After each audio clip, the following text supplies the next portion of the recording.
If there's a silver lining to the Democrat shutdown deal, it is that Speaker Mike Johnson is forced to undissolve the House of Representatives after 7 straight weeks of recess. And with the House back, Speaker Johnson must swear in Arizona Democratic Congresswoman-elect Adelita Grijalva tomorrow.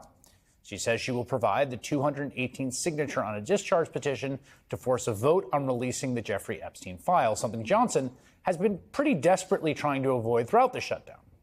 This all comes as we learn from a whistleblower that the only person involved in Epstein's crimes to ever be convicted of engaging with those crimes is Ghislaine Maxwell, now plans to ask Trump for a commutation after receiving weeks of, quote, concierge-style treatment in prison.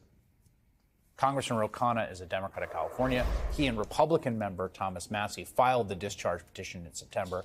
Congressman Khanna joins me now. Congressman, I guess, one of the things I learned during the course of this is that a discharge petition, people can take their names off it before it hits 218. But once it hits 218, it is locked. And I wondered how much jockeying was happening behind the scenes. Is it your expectation that tomorrow Congresswoman Grijalva gets signed in and it gets to 218? Yes, but it's not done until it's done. And there's a tremendous amount of White House pressure on a couple of the people, in particular, the Republicans who signed the petition. My expectation is it holds. Adelita Grijalva signs it. And then we have a vote 7 days later. December 3rd is when we're targeting for a vote of the full release of the Epstein files. How central do you think your efforts to force that vote were in the response of Mike Johnson taking this truly unprecedented step of essentially keeping Congress out for 2 months? Unfortunately, it was the cause of it. I mean, it pains me because people are going without food stamps, people are going without pay. All of that could have been resolved if he had just had Congress in session, because we would have been paying the troops. We would have been extending SNAP. And here's the dispositive fact, Chris. If it wasn't because of Epstein, he could have still shut down Congress and just sworn in Adelita Grijalva. The fact that he didn't swear her in is the reason that he shut this thing down. I want to ask you about some of this reporting we've seen about Ghislaine Maxwell. And I have to say, read a lot of news stories every day. My blood pressure stays pretty regulated because there's a lot of bad stuff happening. But the reporting about Maxwell made me pretty personally angry. I mean, this is the original sin of the Jeffrey Epstein saga, is that he was caught preying on girls and was cut a sweetheart deal that allowed him to keep doing. The only person now who has been brought to account for those crimes, Ghislaine Maxwell, was taken out of the prison she was in after she gave an interview to the president's personal lawyer. A waiver had to be signed by the Department of Prison to put her in a minimum security prison, and this is what's happening there. Maxwell has received customized meals personally delivered to her cell, after-hours time in a private exercise area, and access to a service puppy. Maxwell was also afforded private meetings with visitors arranged by the warden, complete with snacks. This is Jamie Raskin, your colleague, writing a letter about this to Trump. The deference and servility of Ms. Maxwell have reached such preposterous levels that one of the top officials of the facility has complained he is sick of having to be Maxwell's bitch. What do you make of this reporting? Well, it doesn't just get your blood boiling, Chris. You know whose blood it got boiling is the survivors, because I was with them in a press conference in front of the Capitol, and I'll be with them with Thomas Massie in front of the Capitol again next week. And we were saying, look, let's talk about the Epstein file release. Let's talk about all the rich and powerful men who were involved in this abuse. And they would keep bringing up this Maxwell pardon because they said Maxwell was involved in their abuse. And it was an affront to them that someone who sexually abused them was going to get special treatment or a pardon from the president. Anyone who talks to these survivors will be outraged that this is even being considered. How hard is this White House going to fight this if in fact, 24 hours from now, that discharge petition signed?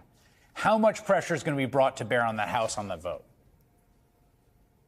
There's going to be tremendous pressure, and that is because I believe 50 to 60 Republicans could break, and that would be the first day of Donald Trump being a lame duck. Look, this is about our politics. Are we going to be for the forgotten class of Americans or for the Epstein class? And Donald Trump suddenly is going to be part of the swamp protecting the Epstein class, and he's going to have a chunk of the MAGA base with every Democrat saying we're for working class Americans, forgotten Americans. That's why they are so fearful of this vote. And joining us now is Democratic Congresswoman-elect Adelita Grijalva of Arizona in what is likely her last primetime interview before she finally takes office. Congresswoman-elect, thank you for joining us. I guess my first question is, are you sure you're going to make it to be sworn in tomorrow? And I say that in jest, but in also all seriousness. You know, you are not here with us at the table. We are down the street from the Capitol. You are still in district. And given the catastrophic situation with flight delays and cancellations in this country and manufacturer crisis by the Secretary of Transportation, I would add, are you sure you're going to be here tomorrow? I hope so. I mean, we're catching a red eye, and then if something happens to that flight, we have 5 or 6 options to get us there from Phoenix. I drove to Phoenix in order to have a more direct opportunity, bigger hub, because some of the flights that have been getting canceled here locally are those shorter ones. So I'm confident that we'll get there. Congresspeople-elect, they're just like us. Yes, they're just like us. And I would say, Congresswoman-elect Grijalva, I mean, you have had one of the most historic waits in American history.